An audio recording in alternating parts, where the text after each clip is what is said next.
The red sun of Kepler 442b was setting behind the jagged mountains when Ryan Murphy heard the scream. He dropped his coffee mug and grabbed his plasma rifle from the wall mount. The sound came from the eastern mining sector where 3 workers had been clearing new tunnels all day. Katie Williams was already running toward the source of the noise when Ryan caught up with her. Her face was hard as stone, and her eyes burned with anger. She had lost her husband to the creature just 2 weeks ago, and every scream reminded her of that terrible night. The mining colony sat in a valley surrounded by dark forests that stretched for hundreds of miles in every direction. The trees were tall and black with twisted branches that looked like claws reaching toward the sky. Nothing good ever came from those woods, especially after dark. They found the first body near the entrance to Tunnel 7. The man had been torn apart by something with claws as long as kitchen knives. His mining equipment was scattered across the rocky ground, and his helmet was cracked in half. Blood covered the metal supports that held up the tunnel entrance. Ryan knelt beside the body and checked for signs of life, even though he knew it was too late. The wounds were too deep and too many. Whatever had killed this man was strong enough to tear through reinforced mining suits like they were made of paper. Katie found the second victim 20 feet away behind a pile of ore containers. This one had tried to run, but had not made it very far. The creature had caught him from behind, and its claws had left deep marks in the metal containers where the man had tried to hide. The third worker was nowhere to be found, but they could see a trail of blood leading into the dark forest. Ryan wanted to follow, but Katie grabbed his arm and shook her head. Going into those woods at night was the same as signing your own death warrant. They had been living with the terror for 6 months now. The creature had first appeared shortly after the colony was established. At first, they thought it was just a large predator that would move on once it realized humans were not easy prey. They were wrong about that. The beast was 12 feet tall when it stood on its back legs. Its body was covered in black scales that seemed to absorb light, making it almost invisible in the shadows. Its claws were longer than a man's hand and sharp enough to cut through steel. But the worst part was its eyes, which glowed like amber. Fires in the darkness. Dr. Lisa Carter had been studying the creature for months, trying to understand its behavior. She had set up cameras and motion sensors throughout the forest, but the beast seemed to know where every device was placed. It avoided the traps and cameras like it could read the minds of the humans who set them. The creature was smart, too smart, for a simple predator. It learned from every encounter and adapted its hunting methods. When the colonists started traveling in groups, the beast began picking off stragglers. When they installed brighter lights around the perimeter, the creature started attacking during storms when visibility was poor. Ryan had tried everything to kill the beast. They had used energy weapons that could melt through starship armor, but the creature's scales turned the beams aside like they were flashlight beams. They had tried explosive traps, but the beast seemed to smell the chemicals from miles away. They had even brought in military hunters from Earth, but the creature had killed 2 of them and scared the rest away. The worst part was that the beast seemed to enjoy the hunt. It could have killed everyone in the colony in a single night if it wanted to, but instead it took its time. It would kill 1 or 2 people and then disappear for days, leaving everyone to wonder when it would strike next. Katie had started keeping account of the dead. 17 people had died since the creature first appeared. 17 families destroyed by something that should not exist on this planet. The geological surveys had shown no signs of large predators when they chose this location for the mining operation. The colony was starting to fall apart. People were talking about evacuation, but the next transport ship would not arrive for 3 months. Some of the miners had stopped working altogether and spent their days hiding in the main building. Others had started drinking heavily to forget about the constant fear. Ryan called for a security meeting that night. The remaining colonists gathered in the main hall while the wind howled outside. The building was the strongest structure in the colony with reinforced walls and heavy doors, but everyone still jumped at every sound. Dr. Carter showed them her latest research. The creature's hunting pattern seemed random at first, but she had found a strange detail. The beast had never attacked children directly, even when it had clear opportunities. 3 times children had wandered near the forest edge, and the creature had been spotted watching them, but it never moved to attack. This information puzzled everyone. Why would a killer spare children but murder adults without mercy? Some people thought it meant the creature might be intelligent enough to understand that killing children was wrong. Others believed it was just saving them for later when they grew bigger. Katie did not care about the creature's motivations. She wanted it dead, and she wanted revenge for her husband. She had started planning a hunting expedition with the few remaining security officers. Ryan knew it was a desperate plan that would probably get more people killed, but he was running out of options. The meeting ended with no clear solution. People returned to their homes and locked their doors tight. They checked their weapons and tried to sleep despite the sounds coming from the forest. Tomorrow would bring another day of fear and maybe another death. Ryan stood watch at the main gate until dawn. The creature was out there somewhere in the darkness waiting for its next victim. He wondered how long the colony could survive against something that seemed impossible to kill. The red sun rose slowly over the mountains, painting the sky the color of blood. The transport ship landed on a Tuesday morning when the sky was clear and the wind was calm. Jake Clark was the first person to step off the ship, followed by his wife Helen and their 6-year-old daughter, Emma. They carried 2 bags each and looked around at their new home with a mixture of excitement and nervousness. Jake was a tall man with brown hair and kind eyes who had been sent to upgrade the colony's defense systems. The company had promised him good pay and a chance to work with the latest technology. What they had not told him was that 17 people had already died on this planet. Helen was a nurse with red hair and freckles who had volunteered to help at the medical station. She had worked in emergency rooms back on Earth and thought she could handle anything. She did not know that the medical station here spent most of its time treating claw wounds and preparing bodies for burial. Emma was small for her age, with blonde hair in pigtails and bright blue eyes that seemed to take in everything around her. She had always been good with animals back on Earth and could calm down angry dogs and scared cats with just her voice. Her parents thought this was a cute talent that would be harmless on a mining planet. Ryan met them at the landing pad and tried to smile as he welcomed them to the colony. He wanted to tell them about the creature right away, but company policy required new arrivals to be settled in before receiving the safety briefing.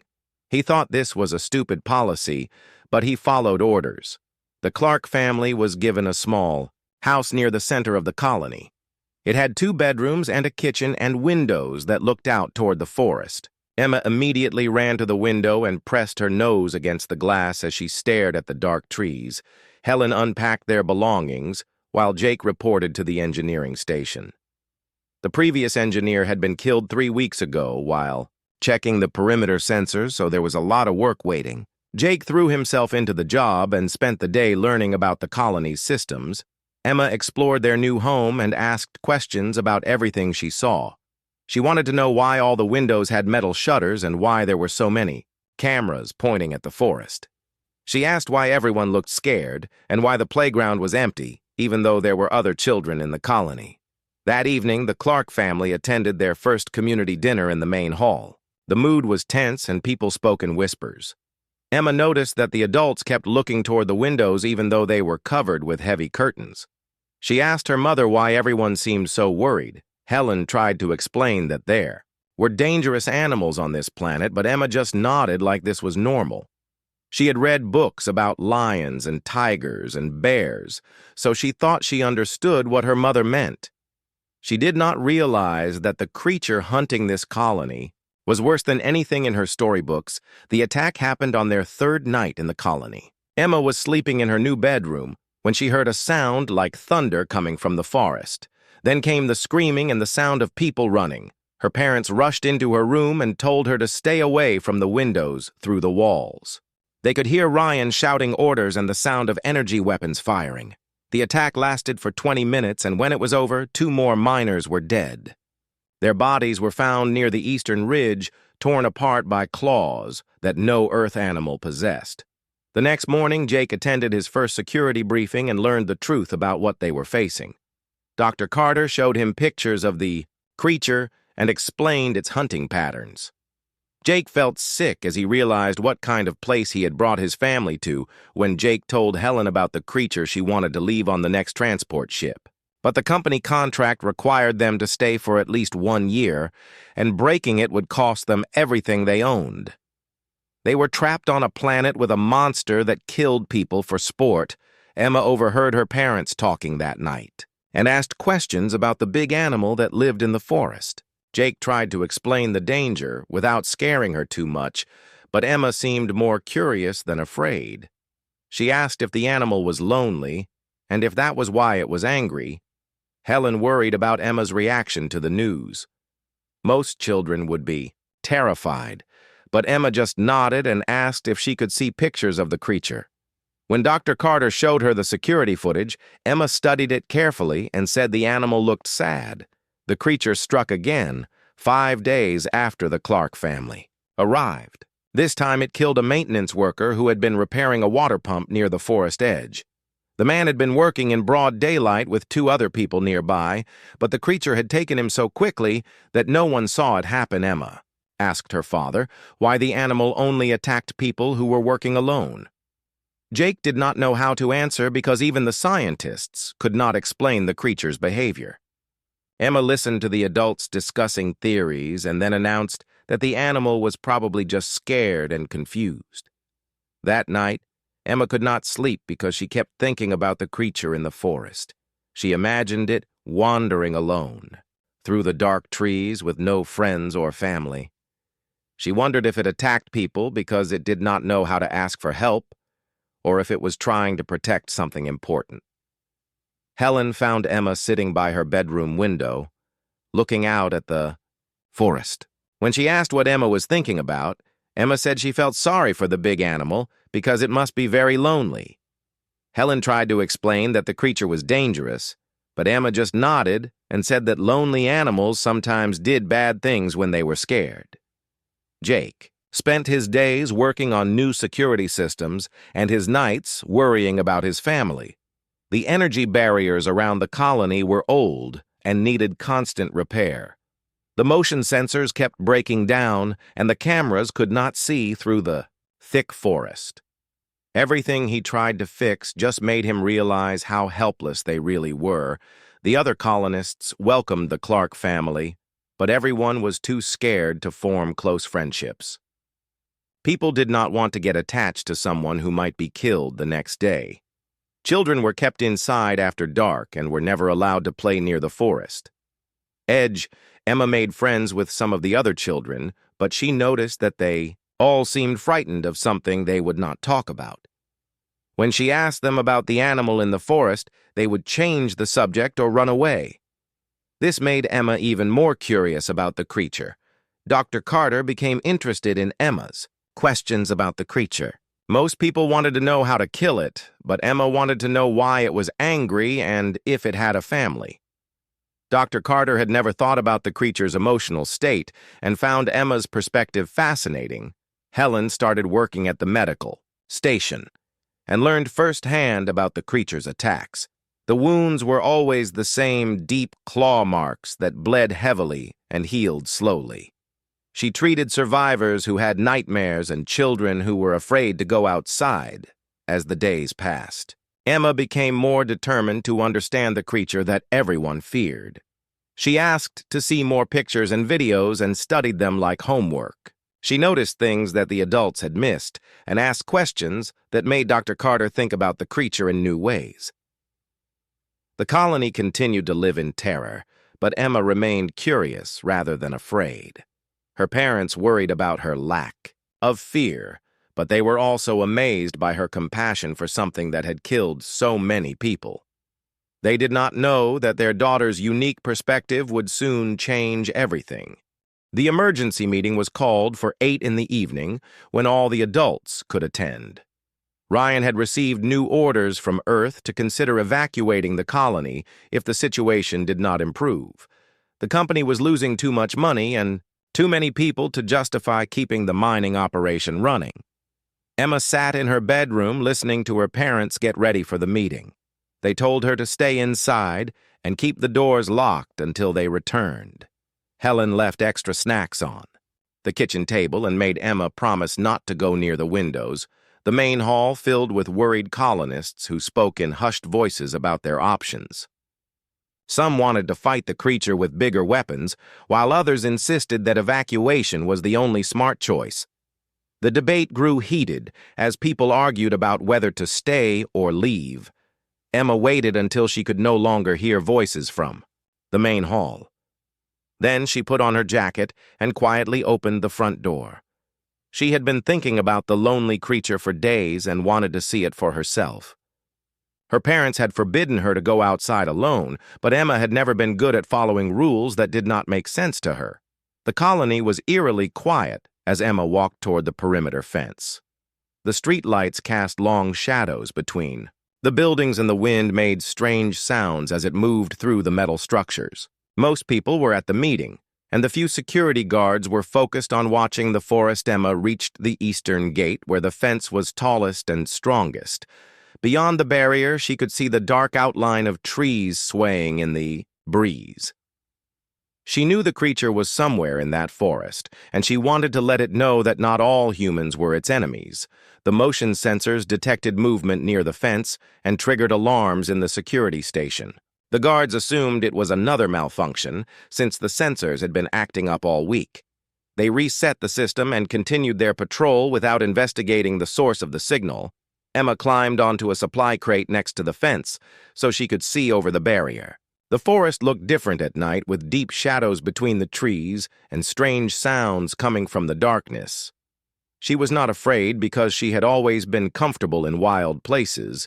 The creature had been watching the colony from its hiding place among the trees. It could smell the fear coming from the main building where all the humans were gathered. It had learned that these meetings usually meant more traps, and weapons would be placed around its territory. When the creature detected Emma's scent near the fence, it became curious. This small human smelled different from the others. There was no fear in her scent and no anger. The creature moved closer to investigate and soon saw Emma standing on the supply crate, looking directly into the forest. Emma spotted movement between the trees and knew she was seeing the creature for the first time. It was bigger than she had imagined, with a body like a giant cat covered in dark scales. Its eyes glowed in the darkness like two amber stars, and when it moved, its claws made scratching sounds on the rocky ground. The security cameras captured everything as the creature emerged from the forest and approached the fence. In the main hall, Dr. Carter was monitoring the security feeds when she saw Emma standing face to face with the beast that had terrorized the colony for months. Dr. Carter shouted for everyone to look at the screens, but at first no one believed what they were seeing. A 6-year-old girl was staring at a 12-foot-tall predator, and neither of them was moving. The creature had stopped just outside the fence and was tilting its massive head as it studied. Emma looked up at the creature and felt no fear, only sadness for something that seemed so alone. She could see intelligence in its glowing eyes and recognized the same loneliness she had felt when her family moved from planet to planet. The creature was not evil. It was just lost and confused. Ryan grabbed his rifle and ran toward the east gate with Katie and 3 other security officers behind him. They expected to find Emma's body torn apart by the creature, but when they reached the fence, they saw something impossible. Emma was talking softly to the beast like she was greeting a neighborhood dog. The creature listened to Emma's voice and felt something it had not experienced in many months. This small human was not trying to hurt it or trap it. Her voice was calm and kind and reminded the creature of sounds it had heard long ago before it became alone. Emma remembered her father's lessons about dealing with aggressive animals. She made herself appear non-threatening by keeping her movements slow and her voice gentle. She spoke to the creature the same way she had spoken to scared dogs back on Earth. The adults arriving at the fence moved carefully so they would not startle the creature. They could not believe their eyes as Emma continued her one-sided conversation with the beast. The creature's posture had changed from aggressive to curious, and its glowing eyes never left Emma's face. Emma decided to test something. She had learned about animal behavior. She straightened her shoulders and used the same firm tone she had used to train her neighbor's puppy back on Earth. She looked directly at the creature and spoke a single word with complete confidence and authority. The word was simple and clear, cutting through the night air like a command that could not be ignored. Emma said, "Sit," and the creature paused as if it had been struck by lightning. The massive beast that had killed 17 people looked at this tiny human and slowly lowered its haunches to the ground. The colonists watching the security feeds could not process what they were seeing. The creature that had resisted every weapon and trap had just obeyed a command from a 6-year-old girl. Some people thought the cameras were malfunctioning, while others wondered if they were dreaming. Emma smiled and took a step closer to the fence.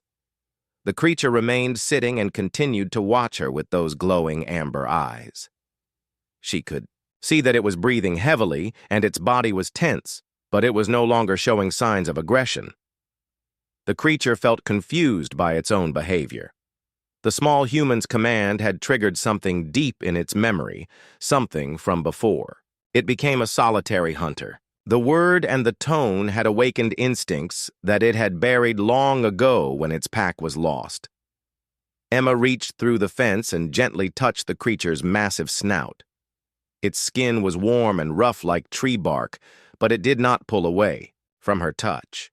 Instead, it made a low, rumbling sound that reminded Emma of a cat purring. The adults finally reached the fence and stood in shocked silence as Emma continued to interact with the creature. Ryan kept his rifle ready, but could not bring himself to fire at something that was sitting peacefully beside a child. Katie had tears in her eyes as she watched the scene that defied everything they thought they knew about the beast. Helen arrived last, having run all the way from the main hall when she heard that Emma was missing. She expected to find tragedy, but instead found her daughter gently petting the creature that had haunted her nightmares. The beast looked at Helen with curious eyes, but made no threatening moves. Dr. Carter studied the creature's body language through the security cameras and noted remarkable changes in its behavior. Its aggressive posture had completely disappeared, and it was responding to Emma like a domesticated animal. The transformation was so complete that it seemed like a different creature entirely. Emma continued talking to the beast in her gentle voice, telling it that everything would be okay, and that it did not need to be afraid anymore. The creature listened to every word, and its rumbling purr grew louder. For the first time in months, the sounds coming from the forest were peaceful instead of terrifying. The colonists realized they were witnessing something unprecedented in human history.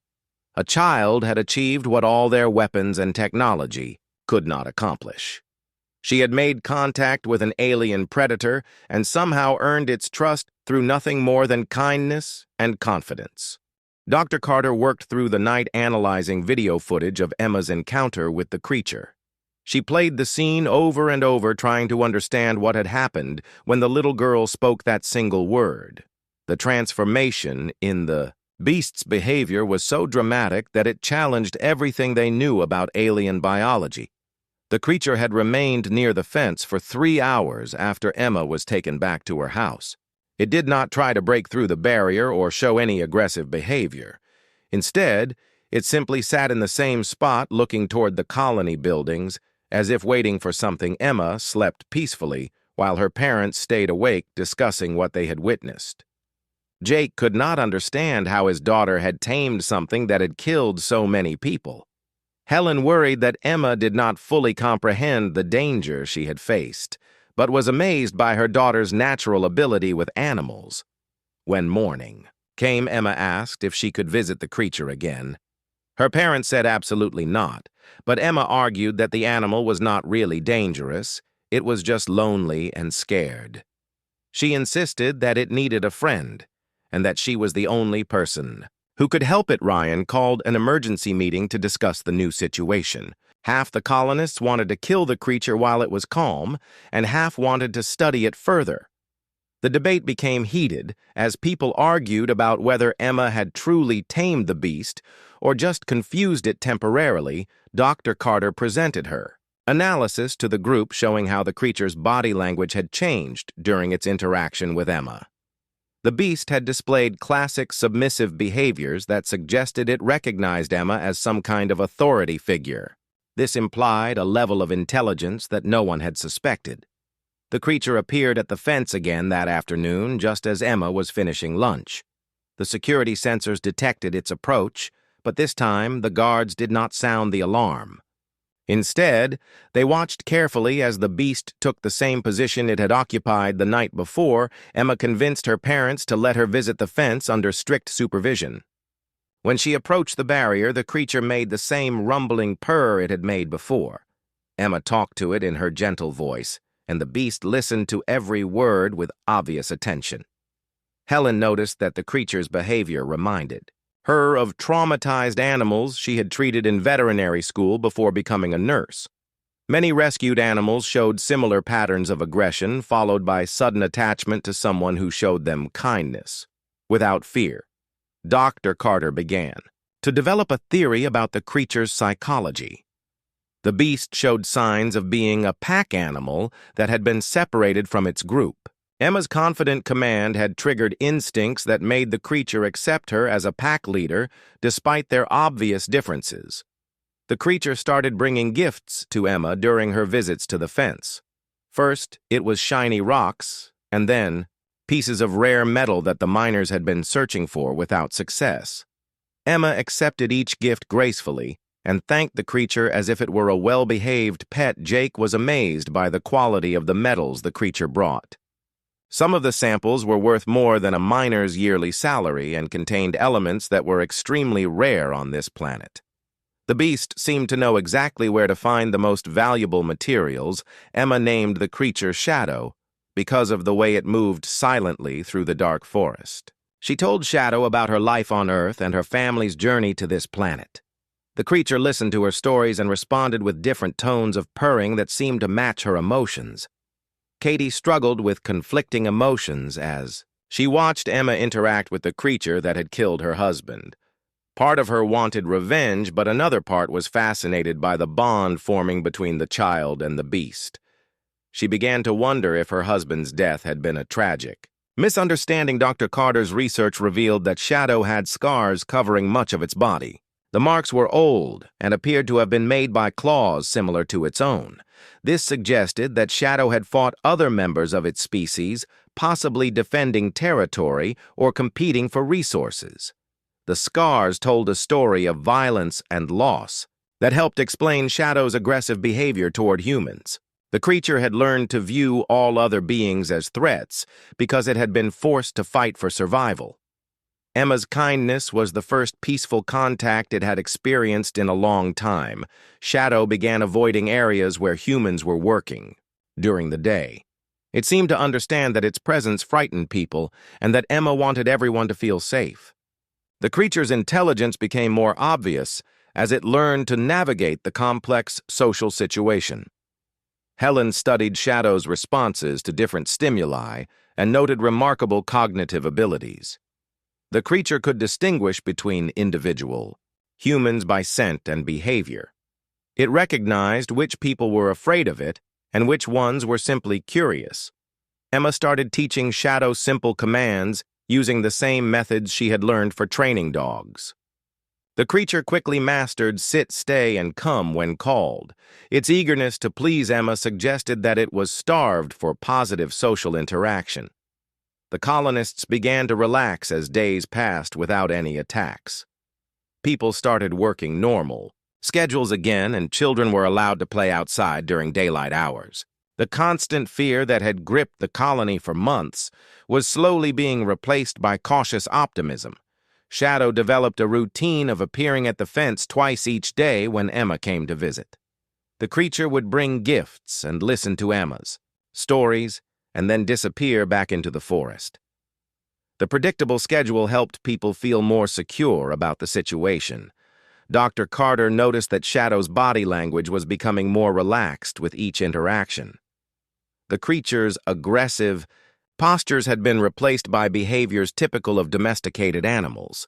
Its tail movements and ear positions indicated contentment rather than stress. Emma's parents were still worried about the safety of their daughter's friendship with Shadow, but they could not deny the positive effects it was having on the entire colony. The creature that had been their greatest nightmare was becoming a symbol of hope and possibility. Jake started designing better housing for the Clark family that would accommodate Emma's new role as the colony's unofficial animal handler. He built a special viewing platform near the fence where Emma could interact with Shadow more safely and comfortably. Helen began documenting the medical aspects of human-alien bonding for future research. Emma showed no signs of stress or trauma from her encounters with Shadow. Instead, she seemed happier and more confident than she had ever been. The relationship between Emma and Shadow continued to strengthen as they spent more time together. The creature began responding to subtle changes in Emma's mood and would bring different types of gifts, depending on whether she seemed happy or sad. Dr. Carter realized that they were witnessing the first successful domestication of an alien species. The process was happening naturally through Emma's intuitive understanding of animal psychology and Shadow's desperate need for social connection. Shadow's presence near the colony also had an unexpected benefit. Other dangerous creatures from the forest seemed to avoid the area entirely. It was as if Shadow was protecting the humans from threats they did not even know existed. Emma continued to treat Shadow like any other pet, despite its massive size and alien nature. She scolded it gently when it brought gifts that were too heavy for her to carry, and praised it enthusiastically when it followed her commands correctly. The bond between the little girl and the creature grew stronger each day, creating a foundation for something unprecedented in human history. What had started as a chance encounter was becoming a partnership that would change everything they thought they knew about interspecies relationships. Shadow's behavior changed dramatically on a Tuesday morning when the ground trembled beneath the colony. The creature appeared at the fence earlier than usual and paced back and forth, making sounds Emma had never heard before. Its amber eyes darted constantly toward the northern mountains, and its body remained tense, despite Emma's attempts to calm it.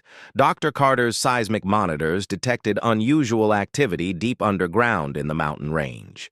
The readings showed patterns that did not match any known geological phenomena. Something large was moving through tunnels that the geological surveys had never detected. Emma tried to comfort Shadow, but the creature would not settle down.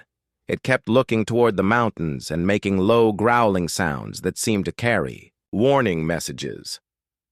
Shadow's agitation was so intense that it infected Emma with worry, even though she did not understand what was wrong. Jake received reports from the mining crews that their deep drilling equipment had hit empty spaces in areas where solid rock should have been. The drill samples contained strange materials that looked like insect shells mixed with unknown metals. The miners wanted to investigate further, but Jake ordered them to stop drilling immediately. Helen noticed that other animals on the planet were acting strangely too. The few birds and small creatures that lived near the colony had disappeared completely. Even the insects that usually buzzed around the lights at night were nowhere to be found. It was as if everything was hiding from something terrible. Dr. Carter launched reconnaissance drones to investigate the northern mountains where the seismic activity was strongest. The first two drones lost contact after flying only a few miles.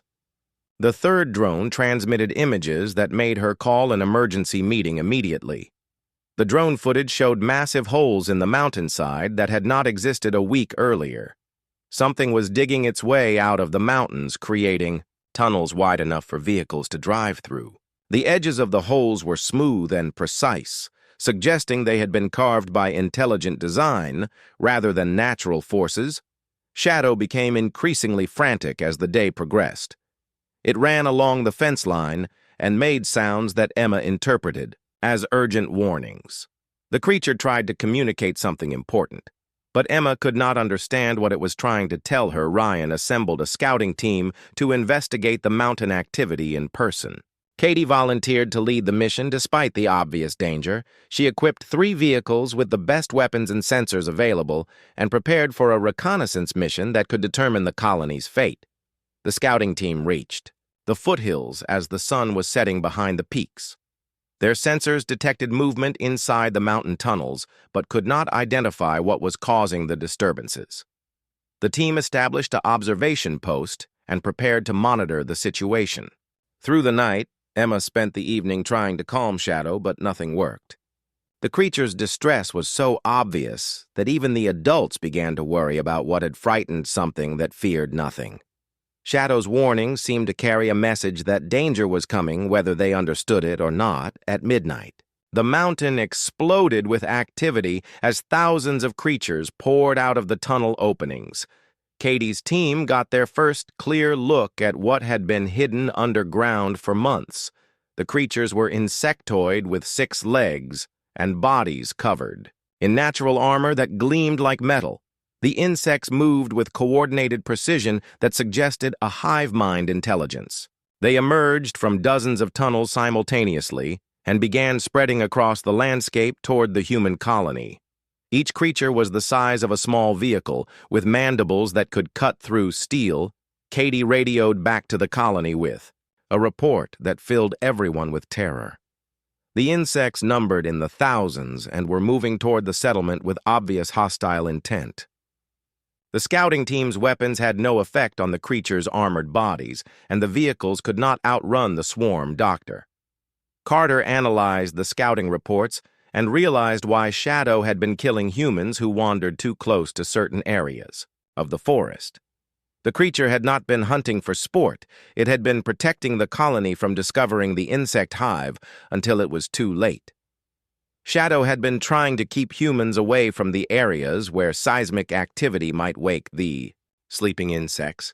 Every person it had killed had been close to tunnel entrances or areas where drilling might disturb the underground chambers. Shadow's attacks had been desperate attempts to prevent this exact situation. The insects were called ravagers, according to Dr. Carter's database of xenological threats. They were a nomadic species that remained dormant underground until disturbed by surface activity. Once awakened, they would consume everything in their path before moving on to find new territory. Emma understood now why Shadow had been so agitated. Her friend had known about the insects all along and had been trying to protect the humans in the only way it knew how. Shadow's violent behavior had been motivated by desperate concern for the colony's safety. The Ravager swarm reached the outer perimeter of the colony as the first light of dawn appeared over the eastern horizon. The insects moved like a living carpet across the landscape, destroying everything in their path. Trees were stripped bare, and rocks were ground to powder by their passage. Shadow positioned itself between the approaching swarm and the colony fence. The creature's massive body seemed pitifully small compared to the thousands of insects flowing toward them like a dark river. Shadow's roars echoed across the valley as it prepared to make a final stand. Alone, Emma watched from her bedroom window as Shadow faced the approaching swarm without any backup or support. She realized that her friend was willing to die protecting the humans who had feared and hunted it for months. Shadow's loyalty was absolute. Despite everything that had happened, Ryan ordered the evacuation of all non-essential personnel to the main building, while the security teams prepared for a siege they could not possibly win.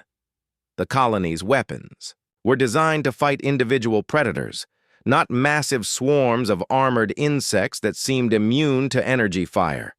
Jake worked frantically to power up the colony's emergency barriers, but the systems had not been designed to handle this type of threat. The power generators were already straining under the load, and the barriers flickered ominously as the Ravagers drew closer. Helen helped move the wounded and elderly to the safest areas of the main building while trying to remain calm despite the approaching disaster. She could see through the windows that Shadow was still standing guard at the perimeter, even though the odds were hopeless. Dr. Carter monitored the situation through the security cameras and realized that humanity was about to lose its first alien ally along with the entire colony. Shadow's sacrifice would be remembered, but it would not be enough to save anyone from the Ravager swarm. Emma made a decision that would surprise everyone, including herself. She had formed a bond with Shadow that went beyond species barriers, and she understood her friend better than any of the adults. Shadow was not just protecting the colony, it was following pack instincts that recognized humans as part of its territory. The little girl who had tamed a killer with a single word was about to attempt something that would either save everyone or get them all killed. Emma knew that Shadow was not really alone and that the creature's pack was still out there somewhere waiting for the right signal. Emma convinced her parents to let her try one more time to communicate with Shadow about the approaching danger. She knew her friend had been trying to tell her something important, and she finally understood what it was. Shadow needed her help to do something that would require all of their courage. Emma ran to the perimeter fence as the Ravager swarm crested the last hill before the colony. Shadow stood alone facing thousands of armored insects that clicked and hissed as they approached. The creature's amber eyes found Emma immediately, and its desperate roar carried both warning and plea for help. The adults tried to stop Emma from reaching the fence, but she moved with determination that surprised them. Helen called after her daughter, but Emma was focused entirely on Shadow, who needed her help more than ever. The bond between the girl and the creature had grown strong enough that Emma could sense Shadow's emotions across the distance. Shadow's body language told Emma everything she needed to know. Her friend was not just protecting the colony from the insects, it was trying to communicate something vital about how to survive the attack. Shadow kept looking toward the distant mountains and making sounds that seemed to call for backup that would never come. Emma reached the fence and saw Shadow's wounds from fighting the first wave of Ravagers. Several insects had already attacked, and Shadow had killed them, but more wounds appeared with each encounter. The creature was bleeding from deep cuts where insect mandibles had found gaps in its armored scales. The little girl who had first tamed Shadow with a single word now understood what her friend needed most. Shadow was a pack animal fighting alone against overwhelming odds. The creature's calls toward the mountains were not just battle cries, they were desperate attempts to contact other members of its species. Emma climbed onto the supply crate that had become her usual meeting place with Shadow. The creature turned toward her, and Emma could see exhaustion and pain in those glowing amber eyes. Shadow needed more than friendship now. It needed leadership from someone it trusted completely. Using the same confident tone that had first commanded Shadow to sit, Emma spoke directly to her friend with absolute authority. She told Shadow to call for its pack and to let them know that the humans were allies, not enemies. She used simple words and gestures that Shadow had learned to understand over their weeks of friendship. Shadow's response was immediate and dramatic. The creature threw back its massive head and released a roar that carried across the entire planet. The sound was different from any noise Shadow had made before, deeper and more complex, like a language that could be heard for hundreds of miles. The answering calls came from every direction as other creatures responded to Shadow's summons. The mountains echoed with roars that had not been heard for months. Shadow had not been alone. After all, its pack had been scattered across the planet, waiting for their lost member to call them home. Emma felt the ground vibrate as massive forms began moving through the distant forests. Shadow's pack was coming, but they needed guidance to know that humans were friends rather than threats. Emma realized that she had become more than Shadow's companion. She was now the pack's alpha by default. The first pack member to arrive was slightly smaller than Shadow, with silver scales that caught the morning light. It approached cautiously, until Shadow made submissive gestures that indicated Emma's authority. The newcomer studied Emma carefully before lowering its head in acknowledgement of her leadership. More pack members emerged from the forests as the Ravager swarm reached the colony's outer defenses. Each creature was unique in size and coloring, but all showed the same deference to Emma that Shadow had learned. The pack looked to the small human girl for direction in the coming battle. Emma's parents watched in amazement as their daughter became the center of attention for a dozen massive predators. Helen wanted to rush to Emma's side, but Jake held her back, knowing that any interference might break the delicate trust being established between species. Dr. Carter recorded everything through the security cameras as she witnessed the first interspecies military alliance in human history. The pack dynamics were clear, with Emma serving as the alpha despite being the smallest and most vulnerable member of the group. Her confidence and Shadow's trust had earned her a position that no adult could have achieved. The Ravagers reached the colony's perimeter fence as Emma's new pack took defensive positions around the settlement. The insects showed no fear of the waiting predators and surged forward with mindless aggression. The battle that followed would determine whether humans and their new allies could work together effectively. Emma directed her pack using the same simple commands that had worked with Shadow. She pointed toward different sections of the Ravager swarm and used words like attack, defend, and protect. The pack responded instantly with coordinated movements that showed they understood both her intentions and the tactical situation. Shadow led the first charge against the Ravagers, with its pack members flanking the main assault. The creatures fought with precision and intelligence that overwhelmed the insects' numerical advantage. Each pack member protected the others while focusing fire on the most dangerous Ravager positions. Emma watched the battle unfold with growing confidence in her pack's abilities. The creatures that had once terrified the entire colony were now fighting to protect human lives. The transformation from feared predators to trusted allies had happened because one little girl saw friendship where others saw only monsters. The Ravagers' coordinated attack began to fall apart under pressure from the pack's superior tactics. The insects had expected to face scattered resistance from individual humans, but instead found themselves fighting a unified force that anticipated their every move.